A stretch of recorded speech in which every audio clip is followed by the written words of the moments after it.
So Indira గారు చెప్పండి, తెలంగాణలో ఫీజు రీయింబర్స్మెంట్ బాగానే ఇస్తున్నారా, ఎట్లా ఉంది? ప్యానెల్లో ఉన్నటువంటి సోదరులకు అలాగే మీకు సాక్షి ప్రేక్షకులకు గుడ్ మార్నింగ్ సార్. బేసిక్ గా తెలంగాణ రాష్ట్రంలో 10 సంవత్సరాల్లో విద్యా వ్యవస్థ కుంటుబడింది అన్నది వాస్తవం. సో అది స్కూల్ ఎడ్యుకేషన్ నుంచి మొదలు పెడితే యూనివర్సిటీస్ వరకు అదే పరిస్థితి ఉండింది గతంలో.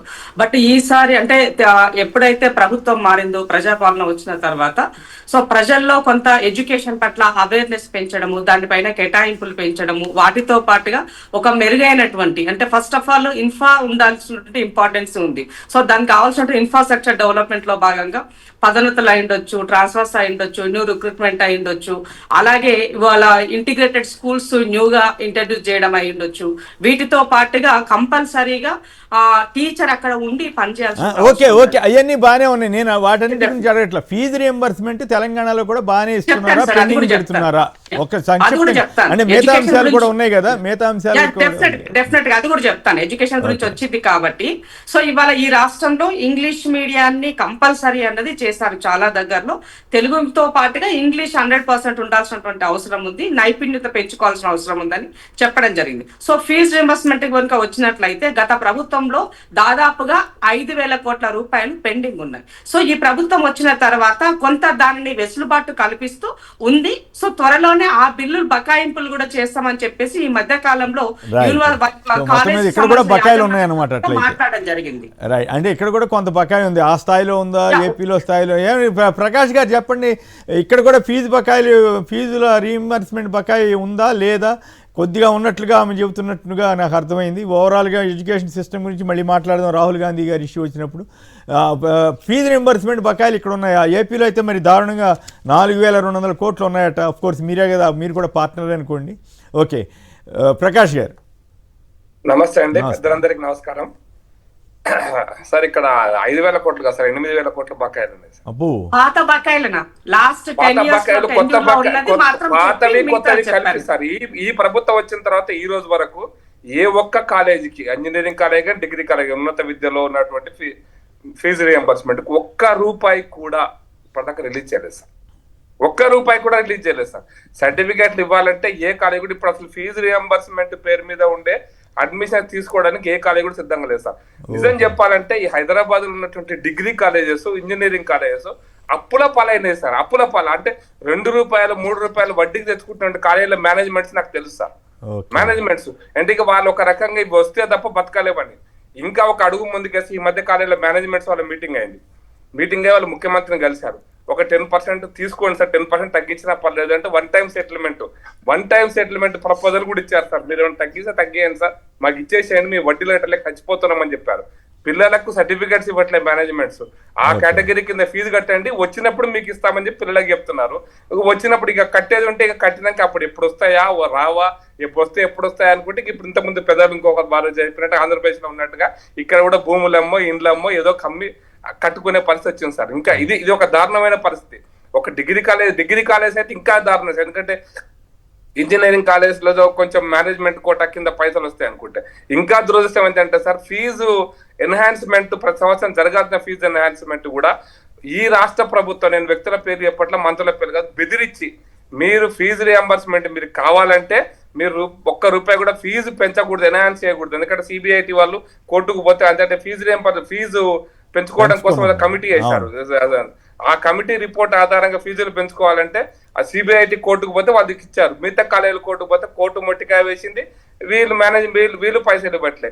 మొత్తం మీద అడకత్తలో పోకలాగా ఈరోజు తెలంగాణ కాలేజీలు అన్ని degree and engineering all professional college కు ఫీజు రియంబర్స్మెంట్ రాక నరకయాతన, విద్యార్థులకు నరకయాతన, మేనేజ్మెంట్ కూడా అంతకంటే నరకయాతన సార్. ఒక్క రూపాయి కూడా ఈ ప్రభుత్వం వచ్చినాక రిలీజ్ చేయలేదు సార్. పాత రిలీజ్ చేయలేదు. పాత ఎట్లా ఉంది, కొత్త ఎట్లా ఉంది. ఇంకా ఎలక్షన్స్ కంటే ముందు మేము వెంటనే సెటిల్మెంట్ చేస్తామని చెప్పి అప్పుడు ముఖ్యమంత్రి గారు ఘనంగా ప్రకటించారు సార్.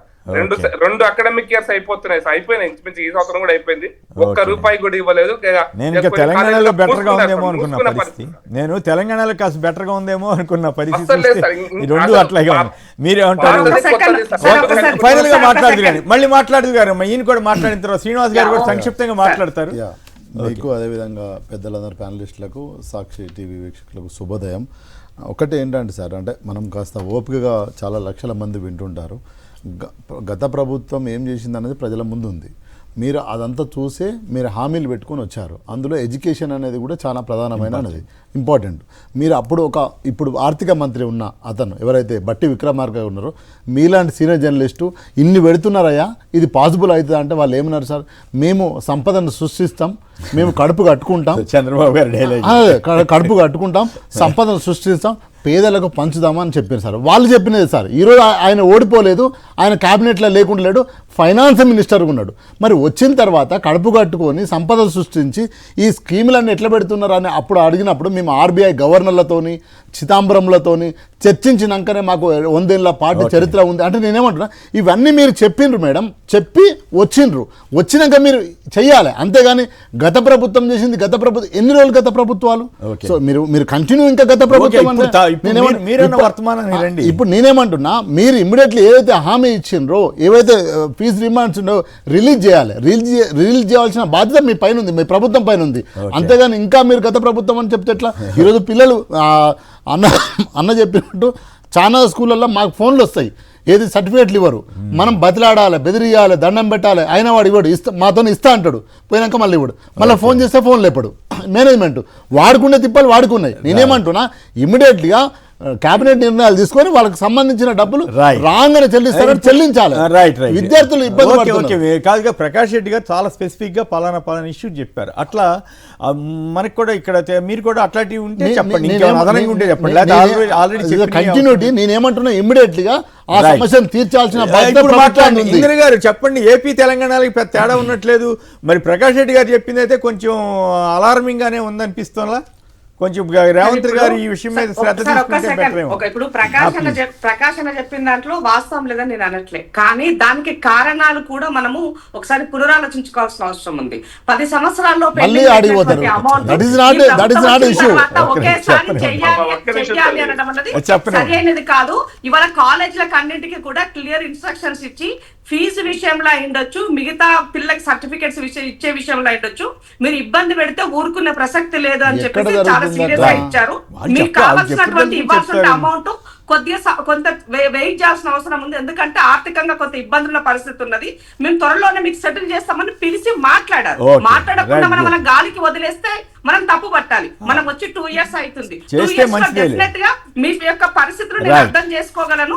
కాబట్టి ఇంకో కొంత సమయాన్ని నాకు ఇవ్వండి, నేను చేస్తానని చెప్పడం జరిగింది ముఖ్యమంత్రి గారు. కాబట్టి కంపారిటివ్లీ లాస్ట్ గవర్నమెంట్ కన్నా ఈ గవర్నమెంట్ లో ఎడ్యుకేషన్ సిస్టమ్ బాగుపడుతుంది. సిస్టమ్ గురించి మళ్ళీ మాట్లాడదాం. ప్రకాష్ గారు మీరు ఏదో చెప్పదలిచినట్టున్నారు, సంక్షిప్తంగా చెప్పండి. వాళ్ళు మాట్లాడలేదు సార్, బెదిరించారు సార్. ఎందుకంటే మేనేజ్మెంట్స్ అందరూ కూడా మా కాంటెంపరీ బ్యాచ్ వాళ్ళే ఇప్పుడు పొలిటికల్ స్టేట్మెంట్ ఎడ్యుకేషన్ గురించి నిజాయితీగా మాట్లాడే వాళ్ళు మీరు ఎలా మాట్లాడడం కరెక్ట్ కాదు.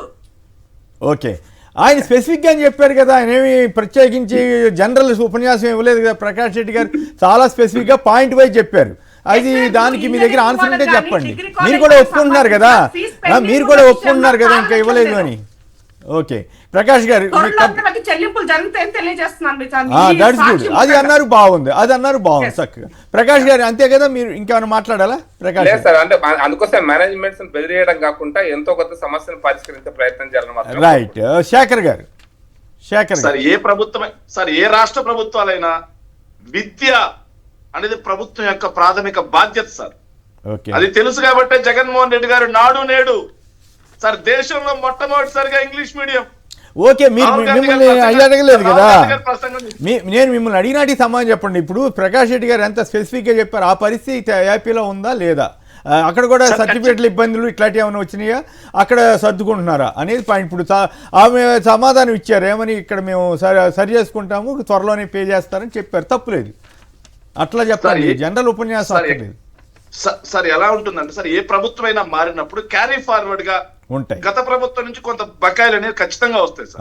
అలాగే 2019లో మేము వచ్చినప్పుడు 1700 కోట్ల రూపాయలు ఫీజు రియంబర్స్మెంట్ బకాయిలు వచ్చాయి. రాగానే మేము విద్యార్థుల యొక్క ఇబ్బందులు గుర్తెరిగి వెంటనే బకాయిలు మొత్తం తీర్చేసి క్వార్టర్కి మేము డబ్బులు ఇవ్వడం జరిగింది. ఈ రోజు 6 క్వార్టర్లు పెండింగ్ ఉంది. విద్యార్థులు ఇబ్బంది పడే పరిస్థితి ఉంది, మేనేజ్మెంట్ ఇబ్బంది పడే పరిస్థితి ఉంది. కానీ నారా లోకేష్ గారి సారథ్యంలోని విద్యాశాఖ మాత్రం నిమ్మకు నీరెత్తినట్టుగా ఉంది. ఓకే. దీన్ని ఖచ్చితంగా ఆలోచన చేయమని చెప్పి ఈ ప్రభుత్వాన్ని కోరుతా ఉన్నాం. ఇంకో విషయం ఏంటంటే సార్, ఇందాక మీరు ఒక వీడియో బయట చేశారు, దాన్ని నాకు బాగా నచ్చింది సార్. ఏంటి రాహుల్ గాంధీ గారు, అది మళ్ళీ రాహుల్ గాంధీ మాట్లాడదాం ఇప్పుడు మళ్ళీ వేరే అంశాలు ఉన్నాయి కదా, అవన్నీ కలిపి వరుసనే ఒక్కొక్కటి మాట్లాడుకుంటూ వెళ్దాం.